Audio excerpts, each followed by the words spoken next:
नमस्कार दोस्तों, civil service institute में एक बार फिर से आप सभी का स्वागत है। एनसीईआरटी जियोग्राफी की जो एमसीक्यू की सीरीज हम कर रहे हैं, आज ये उसका 16वां सेशन होगा। ठीक है, तो चलिए वन बाय वन सारे प्रश्नों को देखते हैं।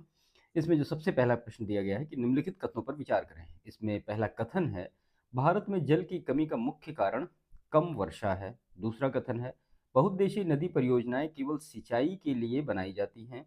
और तीसरा स्टेटमेंट है, सॉरी, वर्षा जल संग्रहण प्रणाली जल संरक्षण का एक प्रभावी तरीका है। आपको इसमें से बताना है कि कौन सा कथन सही है।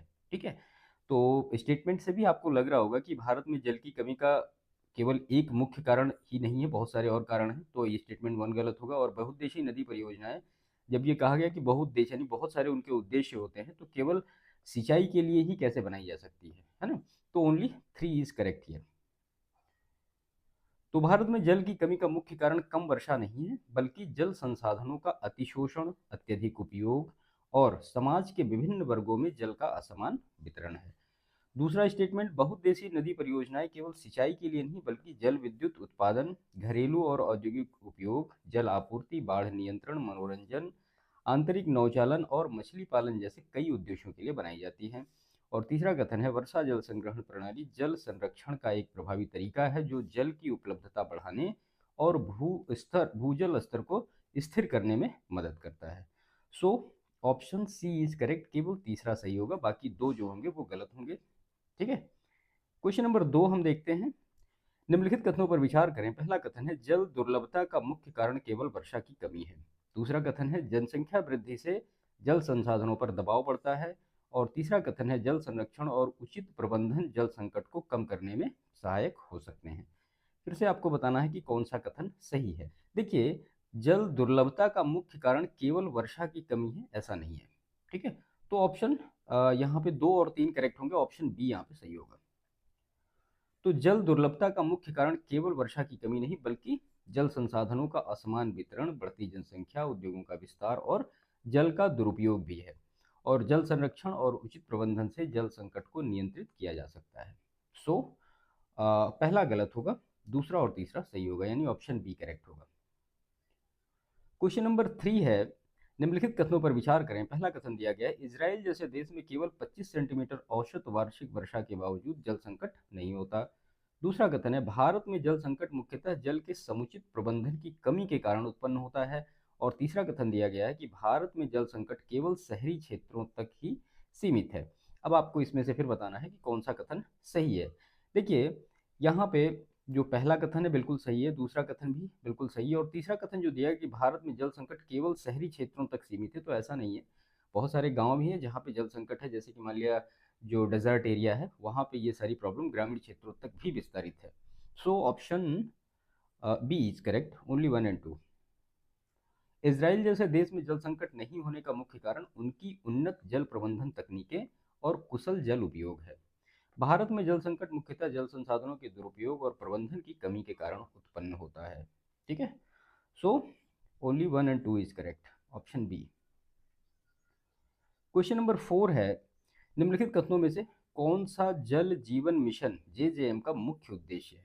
ठीक है, अब पहला दिया गया है कि प्रत्येक ग्रामीण परिवार को प्रति व्यक्ति 55 लीटर पीने योग्य पानी उपलब्ध कराना, और केवल शहरों में जल संकट को कम करना, औद्योगिक जल उपयोग को बढ़ावा देना, सिंचाई के लिए अधिक जल आरक्षित करना। तो जाहिर सी बात है, जो जल जीवन मिशन है उसका उद्देश्य यही है कि to provide 55 litre of the portable water per person to every rural household. Option A यहाँ पे करेक्ट होगा। तो जल जीवन मिशन का मुख्य उद्देश्य प्रत्येक ग्रामीण परिवार को पाइपलाइन से सुरक्षित और पर्याप्त मात्रा में पीने योग्य पानी प्रदान करना है। ठीक है, ऑप्शन ए करेक्ट होगा। क्वेश्चन नंबर 5 है, निम्नलिखित कथनों पर विचार करें। पहला कथन है, बांधों के कारण नदियों का प्राकृतिक प्रवाह अवरुद्ध हो जाता है। दूसरा कथन है, जलाशयों में तलछट जमने से जलाशय की भंडारण क्षमता घट जाती है। और तीसरा कथन यहाँ पे दिया गया है, बड़े बांधों से कभी भी बाढ़ की समस्या उत्पन्न नहीं होती है। आपको बताना है इसमें से कौन से कथन सही है। देखिए, पढ़ने से भी लग रहा है कि बांधों के कारण नदियों का प्राकृतिक प्रवाह अवरुद्ध हो सकता है, तो बिल्कुल सही है कि अगर आप डैम बना देंगे, कोई भी नदी है जो बहती जा रही है, तो उससे उसका जो फ्लो है वो रुक सकता है या इधर उधर हो सकता है। दूसरा कथन, जलाशयों में तलछट जमने से जलाशय की भंडारण क्षमता घट सकती है, तो बिल्कुल सही बात है। अगर जो गाद है, मिट्टी, ये सारी जलाशय के नीचे वाली जो परत होती है वहाँ जम जाएगी, तो उससे उनकी जो भंडारण क्षमता होगी वो ऑटोमेटिक कम होगी। तीसरा कथन दिया गया है कि बड़े बांधों से कभी बाढ़ की समस्या उत्पन्न नहीं होती, तो स्टेटमेंट यहाँ पे ये सही नहीं है। केवल 1 और 2 सही होगा, ऑप्शन बी करेक्ट होगा यहाँ पे। तो बड़े बांधों से कभी बाढ़ की समस्या उत्पन्न हो सकती है, खासकर जब भारी वर्षा के कारण जलाशय से अधिक जल छोड़ दिया जाता है। ठीक है, तो यहाँ पे केवल 1 और 2 सही होगा, ऑप्शन बी करेक्ट होगा। क्वेश्चन नंबर 6 है, निम्नलिखित कथनों में से कौन सी प्रमुख नदी परियोजना गंगा नदी पर स्थित है? भाखड़ा नंगल, सरदार सरोवर, फरक्का और हीराकुंड। आपको बताना है इसमें से कौन सा सही है। तो जो फरक्का बैराज है ये गंगा नदी पर स्थित है, बाकी हीराकुंड महानदी पे है, सरदार सरोवर कहाँ है, नर्मदा पे है, और भाखड़ा के बारे में आप हमें कमेंट करके बताइए किस नदी पर है।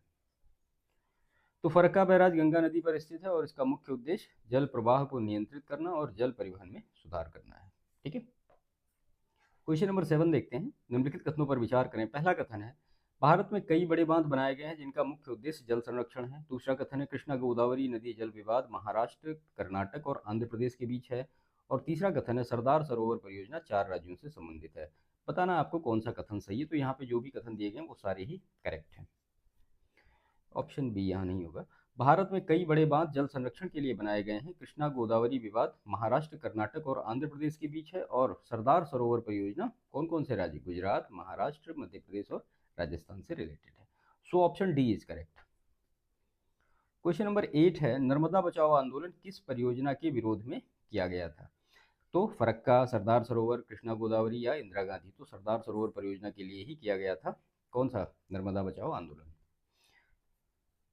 नर्मदा बचाओ आंदोलन गुजरात में नर्मदा नदी पर बनाए गए सरदार सरोवर बांध के विरोध में किया गया था, जिसका मुख्य कारण विस्थापन और एनवायरमेंटल इफेक्ट थे। ठीक है, तो ऑप्शन बी करेक्ट होगा। क्वेश्चन नंबर 9 है, आधुनिक भारत के मंदिर किसे कहा गया है? आधुनिक भारत के मंदिर किसे कहा गया है? ठीक है, तो आधुनिक भारत के मंदिर किसको कहा गया है? तो जो मल्टीपर्पज रिवर प्रोजेक्ट होते हैं, यानी जो बहुउद्देशीय नदी परियोजनाएं होती हैं, उनको कहा गया है।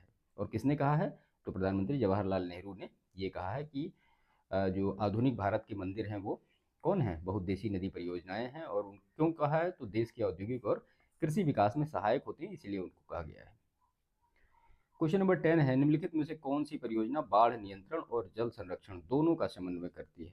तो कौन सी है? हीराकुंड प्रोजेक्ट है जो बाढ़ नियंत्रण और जल संरक्षण दोनों करती है। हीराकुंड परियोजना महानदी बेसिन पर स्थित है और यह जल संरक्षण और बाढ़ नियंत्रण के लिए बनाई गई है। So option C is correct. Question number 11 है, निम्नलिखित में से कौन सा राज्य वर्षा जल संचयन को अनिवार्य बनाने वाला पहला राज्य है? तो कौन सा राज्य है इसमें? तमिलनाडु ऐसा करने वाला पहला स्टेट है। ठीक है, तो तमिलनाडु भारत का पहला राज्य है जिसने छत वर्षा जल संचयन को प्रत्येक घर में अनिवार्य बना दिया गया है। Option C is correct. Question number 12 है, पश्चिमी हिमालय क्षेत्र में सिंचाई के लिए कौन सी पारंपरिक जल संग्रहण प्रणाली प्रयोग की जाती है? ठीक है, तो वहां पे की जाती है गुल और कुल। कहाँ पे? पश्चिमी हिमालय क्षेत्र में। तो पश्चिमी हिमालय में गुल और कुल नामक जल वितरण प्रणाली प्राचीन काल से ही प्रचलित है। ठीक है, क्वेश्चन नंबर 13 है, बांस ड्रिप सिंचाई प्रणाली भारत के किस राज्य में प्रचलित है? तो वो कहाँ है? वो मेघालय में प्रचलित है। छोटे छोटे प्रश्न हैं, अक्सर कई बार पूछे जाते हैं एग्जामिनेशन में। मेघालय में नदियों और झरनों को के जल को बांस की पाइपलाइन के माध्यम से खेतों तक पहुंचाया जाता है, जिसे क्या कहा जाता है? बांस ड्रिप सिंचाई प्रणाली। क्वेश्चन नंबर 14 है, सरदार सरोवर परियोजना से निम्नलिखित में से कौन कौन से राज्य लाभान्वित होते हैं? गुजरात, सॉरी, महाराष्ट्र, गुजरात, मध्य प्रदेश, राजस्थान। ऊपर ही हमने देखा चारों ही राज्य हैं। सरदार सरोवर परियोजना से महाराष्ट्र, गुजरात, मध्य प्रदेश और राजस्थान को जलापूर्ति और सिंचाई में लाभ प्राप्त होता है। ठीक है, क्वेश्चन नंबर 15 है, निम्नलिखित कथनों पर विचार करें। पहला कथन है, जल जीवन मिशन का उद्देश्य प्रत्येक ग्रामीण परिवार को 55 लीटर प्रतिदिन प्रति व्यक्ति पीने योग्य पानी उपलब्ध कराना है। और यह मिशन केवल शहरी क्षेत्रों में लागू किया गया है। और जल जीवन मिशन का उद्देश्य जल संरक्षण और सतत प्रबंधन को बढ़ावा देना है। तो ऑप्शन बी करेक्ट होगा, 1 और 3। जल जीवन मिशन का उद्देश्य जो है ग्रामीण क्षेत्रों में 55 लीटर प्रतिदिन प्रति व्यक्ति जल आपूर्ति सुनिश्चित करना और जल संरक्षण को बढ़ावा देना है, ना कि केवल शहरी क्षेत्रों के लिए ये लागू किया गया है। So option B is correct. Question number 16 है, निम्नलिखित कथनों पर विचार करें। पहला कथन है, बहुउद्देशीय नदी परियोजनाओं का मुख्य उद्देश्य केवल सिंचाई सुविधा प्रदान करना है। दूसरा कथन है, इन परियोजनाओं का उपयोग जल विद्युत उत्पादन, बाढ़ नियंत्रण और जलापूर्ति के लिए भी किया जाता है। और तीसरा कथन है, भाखड़ा नांगल परियोजना एक बहुउद्देशीय नदी परियोजना है। ठीक है, आपको इसमें से बताना है कि कौन सा सही है। तो देखिए, बहुउद्देशीय नदी परियोजनाओं का मुख्य उद्देश्य केवल सिंचाई सुविधा प्रदान करना नहीं है, हमने ऊपर भी डिस्कस किया है। 2 और 3 सही होगा, ऑप्शन बी करेक्ट होगा। तो बहुउद्देशीय नदी परियोजनाओं का उद्देश्य केवल सिंचाई नहीं बल्कि जल विद्युत उत्पादन, जलापूर्ति और बाढ़ नियंत्रण भी है। और भाखड़ा नांगल परियोजना इसका क्या है, एक प्रमुख उदाहरण है। सो 2 and 3 ओनली। क्वेश्चन नंबर 17 है, निम्नलिखित कथनों पर विचार करें। पहला कथन है, जल दुर्लभता का मुख्य कारण अत्यधिक जल दोहन और असमान वितरण है। दूसरा कथन है कि भारत में जल संकट केवल शहरी क्षेत्रों तक सीमित है। और तीसरा कथन है, कृषि क्षेत्र में जल उपयोग सबसे अधिक होता है। आपको बताना है इसमें से कौन सा सही है। तो यहाँ पे केवल 1 और 3 सही है, दूसरा जो है ये गलत होगा। जब ये केवल ओनली इस तरह से स्टेटमेंट आते हैं तो उसमें थोड़ा सा ध्यान से हमें देखना चाहिए। भारत में जल दुर्लभता का कारण केवल शहरीकरण नहीं बल्कि अत्यधिक जल दोहन और असमान वितरण भी है। कृषि क्षेत्र में जल उपयोग का सबसे अधिक उपयोग होता है, ये याद रखिएगा, ऑप्शन बी। क्वेश्चन नंबर 18 है, consider the following statement. Statement 1 is the Narmada Bachao Andolan was launched against the Sardar Sarovar project. And statement 2 is the aim of this movement was only environmental protection. And statement 3 is the demand for rehabilitation for displaced people was also a major reason for this movement. आपको बताना है इसमें से कौन सा correct है। तो देखिए, इस आंदोलन का उद्देश्य केवल पर्यावरणीय नहीं था, आपने पहले भी देखा, जो डिस्प्लेसमेंट पीपल थे, इन सारी चीज़ों को उनको सही से विस्थापित करना, ये प्रॉब्लम था उसका। तो ऑप्शन बी करेक्ट होगा। तो नर्मदा बचाओ आंदोलन का मुख्य उद्देश्य केवल पर्यावरण संरक्षण नहीं बल्कि विस्थापित लोगों की पुनर्वास की मांग भी थी। Option B is correct. Question number 19 है, निम्नलिखित कथनों पर विचार करें। पहला कथन है, तमिलनाडु पहला राज्य है जिसने छत वर्षा जल संग्रहण को अनिवार्य किया। दूसरा कथन है, पश्चिमी राजस्थान में छत वर्षा जल संग्रहण प्रणाली का उपयोग अब भी बड़े पैमाने पर किया जाता है। और तीसरा कथन है, वर्षा जल संग्रहण प्रणाली जल संरक्षण की एक प्रभावी तकनीक है। आपको बताना है इसमें से कौन सा सही है। तो यहाँ पे दूसरा गलत होगा, केवल 1 और 3 करेक्ट होगा। कैसे?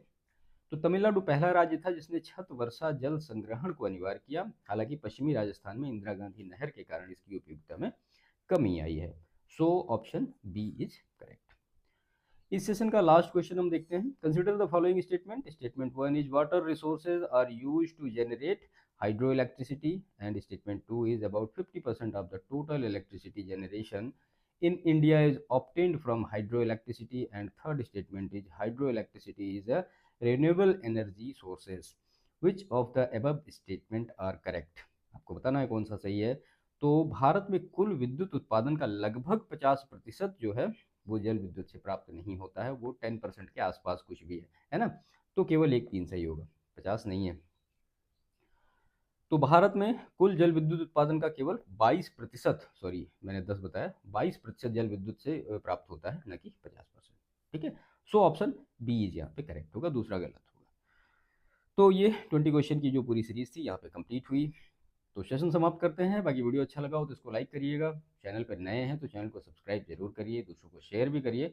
मिलते हैं नेक्स्ट सेशन में, तब तक के लिए थैंक यू।